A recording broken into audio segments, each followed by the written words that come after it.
Chapitre 24. Ce qui arrive en Samarie et parmi les Romaines.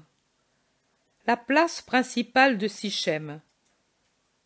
En elle met une note printanière la frondaison nouvelle des arbres qui, en double rangée le long du carré que forment les murs des maisons, la contournent en formant une sorte de galerie.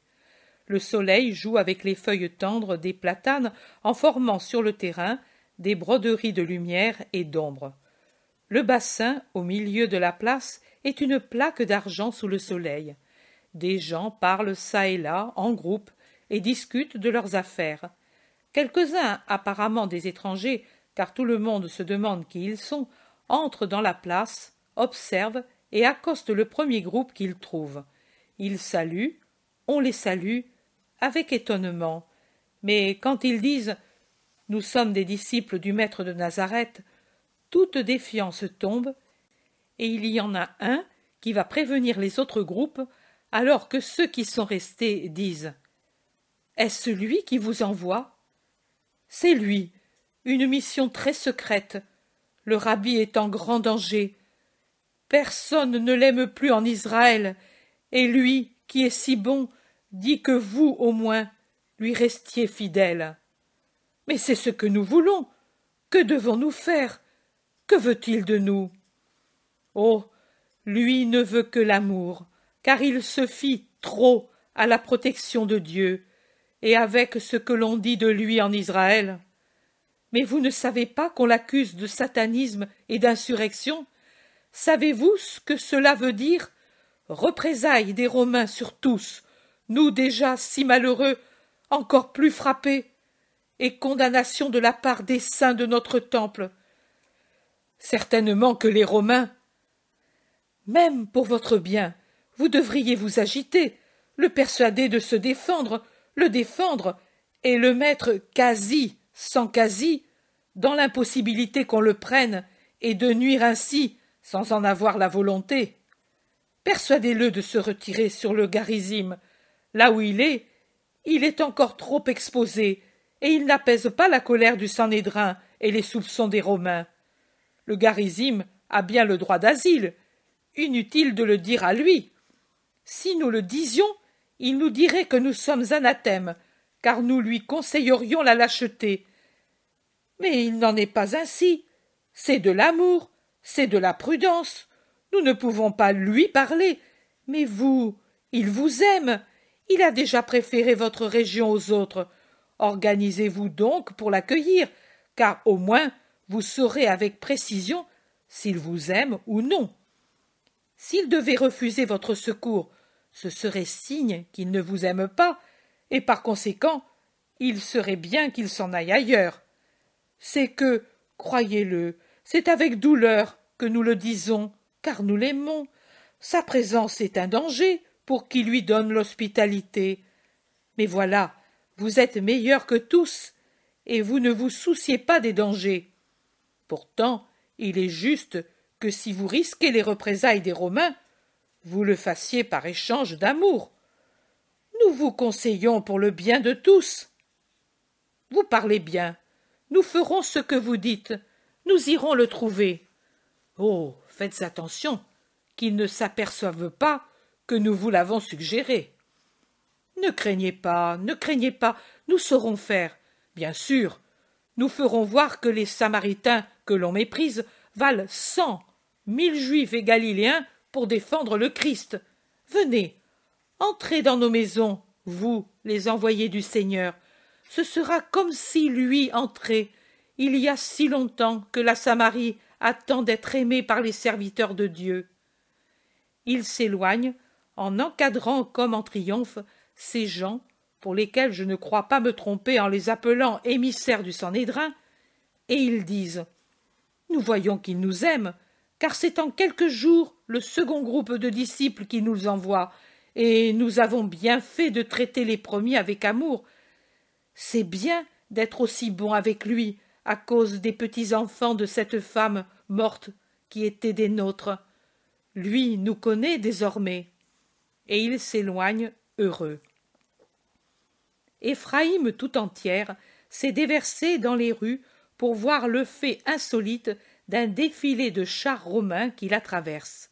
Il y a des chars nombreux et des litières couvertes, escortées par des esclaves, précédées et suivies par des légionnaires. Les gens se font des signes entendus et chuchotent. Le défilé, arrivé à la route qui bifurque pour Béthel et Rama, se sépare en deux parties. Restent arrêtés un char et une litière avec une escorte de soldats, et le reste poursuit sa route. Le rideau de la litière s'écarte un instant, et une main de femme blanche et ornée de pierres précieuses fait signe de s'approcher au chef des esclaves. L'homme obéit sans parler. Il écoute. Il aborde un groupe de femmes curieuses et demande « Où est le rabbi de Nazareth ?»« Dans cette maison, mais à cette heure, habituellement, il est près du torrent. Il y a une petite île là-bas, du côté des saules, là où se trouve le peuplier. Il reste là pour prier des journées entières. » L'homme revient et fait son rapport. La litière se remet en route. Le char reste où il est. Les soldats suivent la litière jusqu'au bord du torrent et ils barrent le chemin. La litière s'en va seule le long du cours d'eau jusqu'à la hauteur de la petite île qui, au cours de la saison, est devenue très boisée. C'est un fourré impénétrable de verdure, surmonté par le fût et la chevelure argentée du peuplier. Un ordre, et la litière passe le petit cours d'eau où entrent les porteurs avec leurs vêtements courts. Claudia Procula en descend avec une affranchie, et Claudia fait signe à un esclave noir qui escorte la litière de la suivre. Les autres reviennent sur la rive. Claudia, suivie des deux, pénètre dans la toute petite île en se dirigeant vers le peuplier qui domine au centre. Les hautes herbes étouffent le bruit des pas. Elle arrive ainsi là où se trouve Jésus tout absorbé, assis au pied de l'arbre. Elle l'appelle en s'avançant seule, alors que d'un geste impérieux, elle cloue sur place, là où elles sont restées, ces deux personnes de confiance.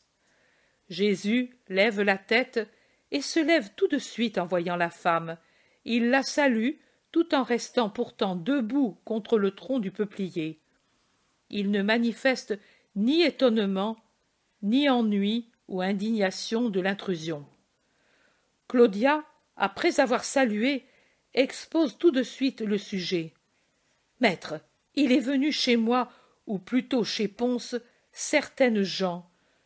Je ne fais pas de longs discours, mais puisque je t'admire, je te dis, comme je l'aurais dit à Socrate s'il avait vécu de nos jours, ou à quelque homme vertueux injustement persécuté. Moi, je n'ai pas beaucoup de pouvoir, mais je ferai ce que je puis. Et pour l'instant, je vais écrire où il m'est possible pour qu'on te protège et pour qu'aussi on te rende puissant. Il y a sur des trônes ou dans de hautes situations tant de gens qui ne le méritent pas. Domina, je ne t'ai pas demandé d'honneur ni de protection. Que le vrai Dieu te récompense pour ta pensée, mais donne tes honneurs et ta protection à ceux qui la désirent vivement. Moi, je n'y aspire pas. Ah, voilà, c'est ce que je voulais. Alors, tu es vraiment le juste que je pressentais. Et les autres, tes indignes calomniateurs, ils sont venus nous trouver et... Inutile que tu parles, ô Domina, je sais.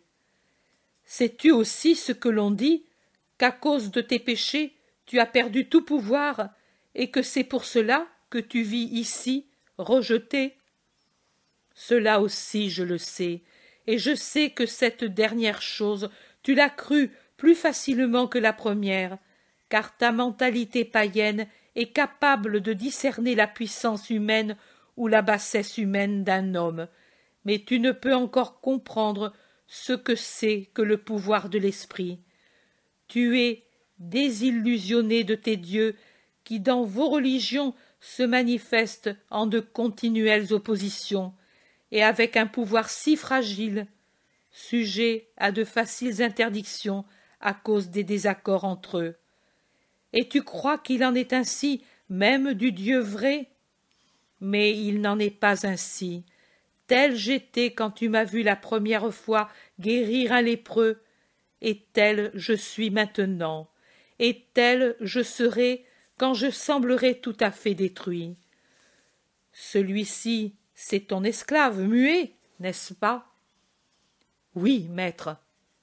Fais-le avancer. Claudia pousse un cri, et l'homme s'avance et se prosterne contre le sol, entre Jésus et sa maîtresse. Son pauvre cœur de sauvage ne sait qui honorer davantage. Il a peur de se faire punir en vénérant le Christ plus que sa maîtresse, mais malgré cela, en jetant d'abord un regard suppliant vers Claudia, il répète le geste qu'il a fait à Césarée. Il prend le pied nu de Jésus dans ses deux grosses mains noires et, se jetant le visage contre le sol, il met le pied sur sa tête. Domina, écoute. Selon toi, est-il plus facile de conquérir seul un royaume ou de faire renaître une partie du corps qui n'existe plus?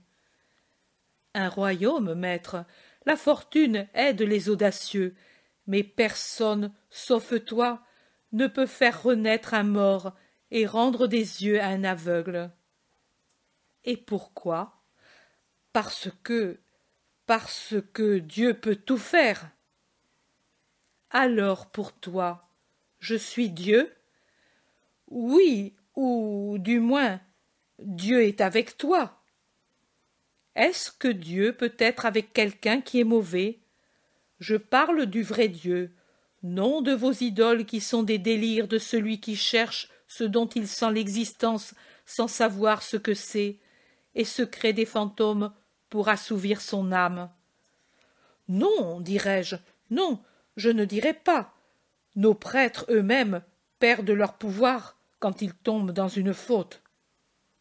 Quel pouvoir? Mais celui de lire dans les signes du ciel et dans les réponses des victimes, dans le vol, dans le chant des oiseaux, tu sais, les augures, les aruspices. Je sais. Eh bien, regarde, et toi, lève la tête et ouvre la bouche, ô homme, qu'un cruel pouvoir humain a privé d'un don de Dieu. Et par la volonté du Dieu vrai, unique, créateur des corps parfaits, et ce que l'homme t'a enlevé. Il a mis son doigt blanc dans la bouche ouverte du muet.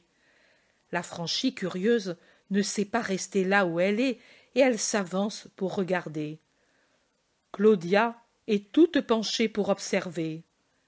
Jésus enlève son doigt en criant « Parle, et sers-toi de la partie qui est née de nouveau pour louer le Dieu vrai. » Et à l'improviste, comme une sonnerie de trompette, d'un instrument jusqu'alors muet, répond un cri, guttural mais net, « Jésus !»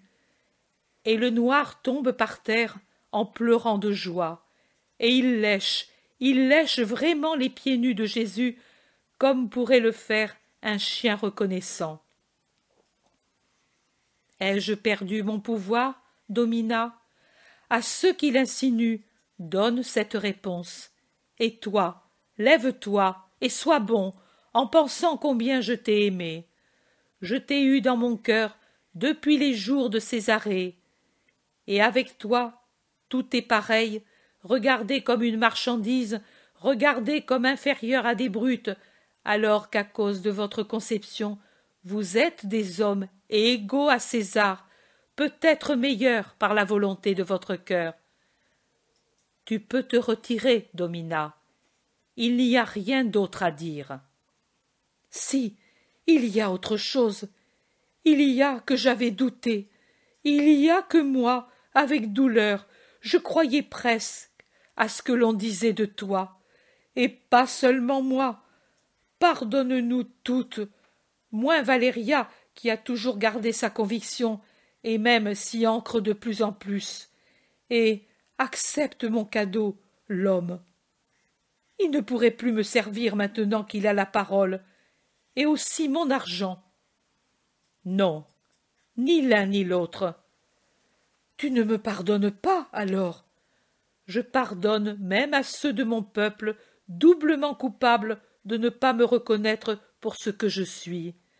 Et ne devrais-je pas vous pardonner, à vous, vide comme vous l'êtes de toute connaissance divine? Voilà, j'ai dit que je n'acceptais pas l'argent et l'homme.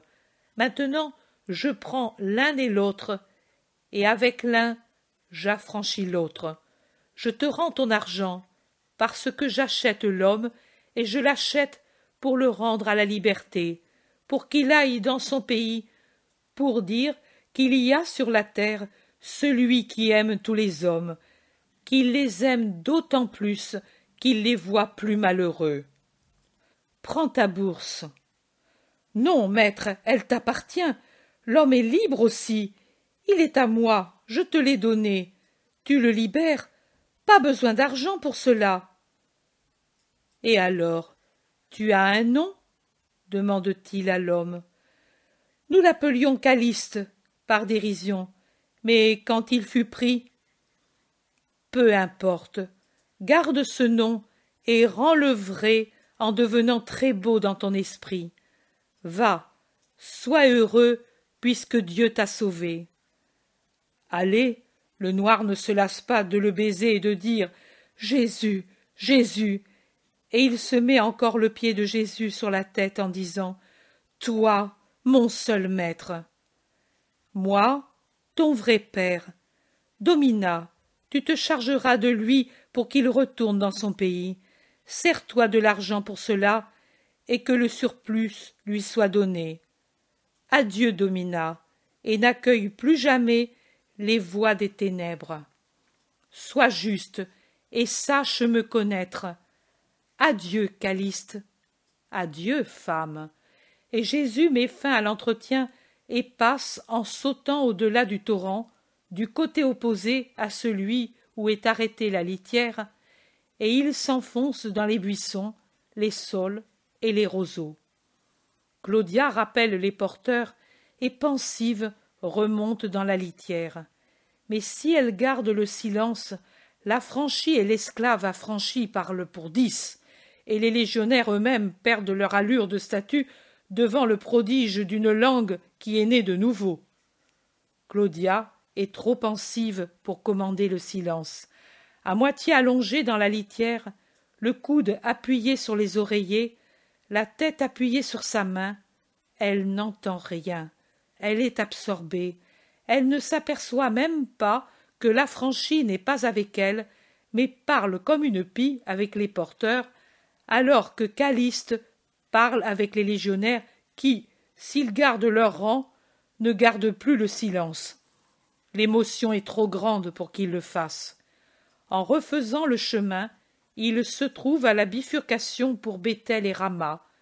La litière quitte Éphraïm pour se joindre au reste du défilé.